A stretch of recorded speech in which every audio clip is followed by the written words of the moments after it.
Realism is hard to achieve in career mode. You'll see Athletic Bilbao ditch their Basque policy on day one because they want to sign Calvin Phillips. You'll see Real Madrid sign and play Jamie Vardy over Mbappe and Endridge, and you might even see Man City win a game. Today I'm sharing some tips that I found that can actually make your experience a lot more realistic, from the new pre-save settings and squad planning to transfers and academy planning. Hopefully they'll make the game a lot more fun too. So let's start with the most obvious change you can make, and these are all in the pre-save settings menu. Honestly, you could spend hours in here and make sure every option and slider is as realistic as possible, but I think there's only really 3 settings you need to change. The first is transfer difficulty. This is so much better than how it used to be in the past, where it was either strict or loose. That setting is still in the game if you like choosing it, but I really recommend you pick realistic transfer approaches and negotiations. It makes scouting so much more important, and if you get the transfer fee or wage wrong, you'll be locked out of signing a player possibly for the entire transfer window. I also think that academy development speed is something you should consider changing too. I go with normal for the academy and slow for first team players, especially if I'm planning on using coaches. With coaches, it's totally possible to grow a player by 8 or 9 overall if you're on fast, or about 6 or 7 if you're using normal. If they're in good form and you have coaches, it can be even better, and by slowing this down, it's way closer to how these players will actually grow in real life. So finally, before actually even starting your save, you should seriously consider actually disabling player search. I've done this on a couple of saves recently, and it makes it so much harder to grow your team really fast. You'll have to think about which leagues you should be scouting because they'll have a certain type of player, and also which leagues will have players you can actually afford to sign. It's another layer of strategy, and I think it really improves the game. Okay, so now we've set up a save and we're ready to actually begin playing. So in your first few months, you might get a big offer for one of your best players. What should you do in this situation? Well, this is actually something that happens surprisingly often in career mode, and there's actually something I've started doing to make things more tough and more realistic.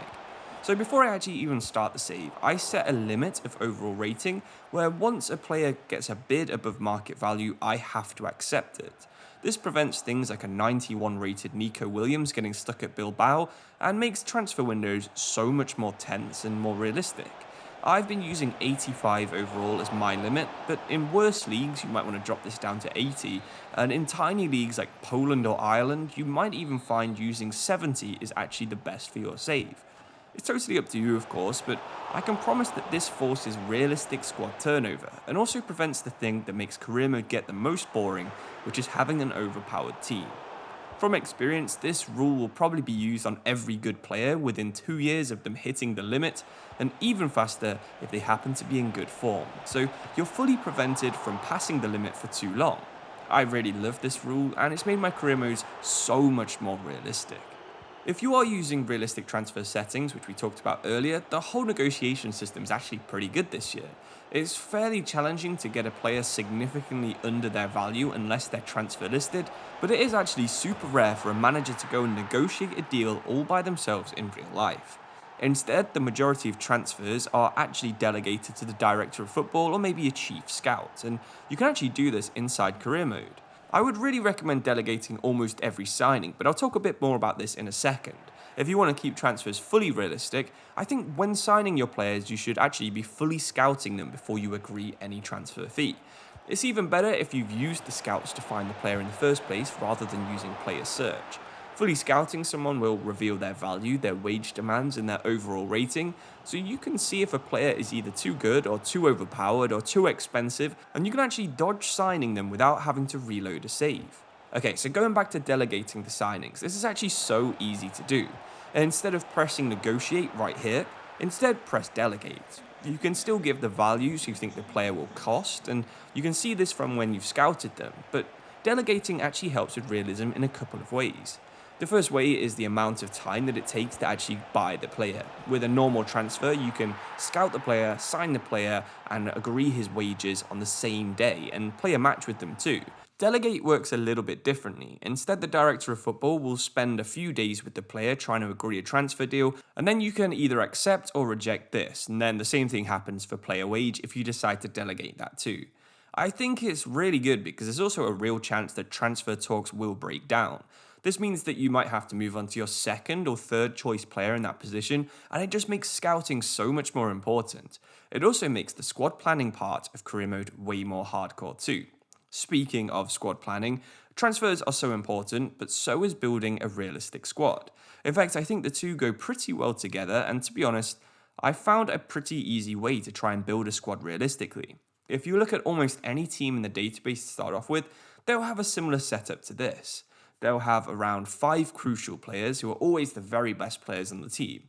Of course, these guys play in almost every game, as do around 5 important players in every single squad.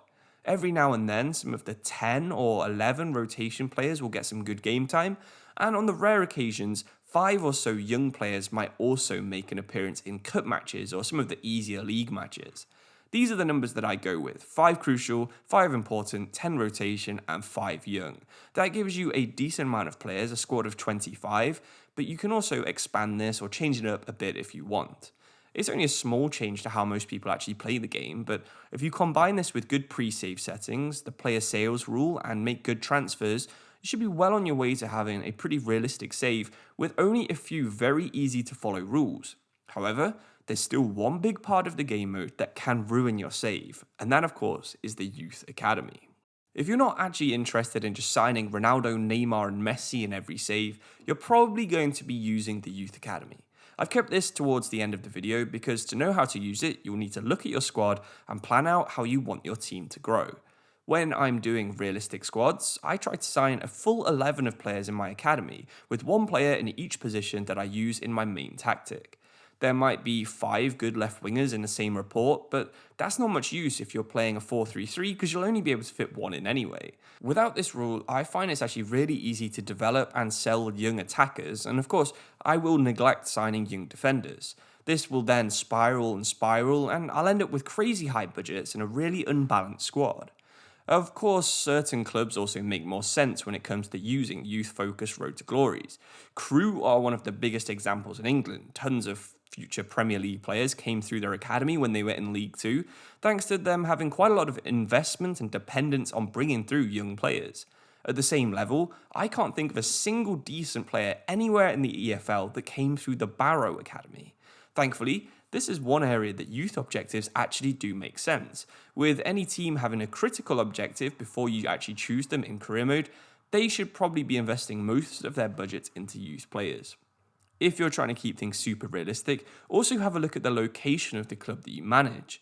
Going back to Crewe, their location in the northwest of England is near Liverpool, Manchester and Stoke, which will give them access to millions of young players. Of course, Crewe is also near Wales, Scotland and of course the north of England, so there's a lot of different nations you can scout in career mode. If you put someone like Crewe in Kent, they would have had nowhere near the amount of success because there's no big cities in that area of England.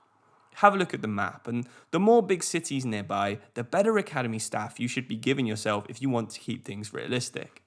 Also, if your squad starts off with a bunch of very good young players, you can probably also boost the academy staff that you give yourself. It's usually a good hint that the team is either trying to develop young players or they're very poor and won't be spending money on signing new players anyway. This information can be used to work out what kind of strategy the team would realistically go for. And that's just about the basics to keep your save more realistic and honestly, in my opinion, more fun. At least, it feels that way for me. Transfers being more random and taking longer is a big improvement, as is getting a better youth academy, and of course the pre-save settings are totally up to you how you set them up. If you're interested in more FC25 content, check out the playlist in the video on screen right now, and I think you might enjoy both of them. But that's all for today. Thanks for watching. I'll see you soon. Cheers and goodbye.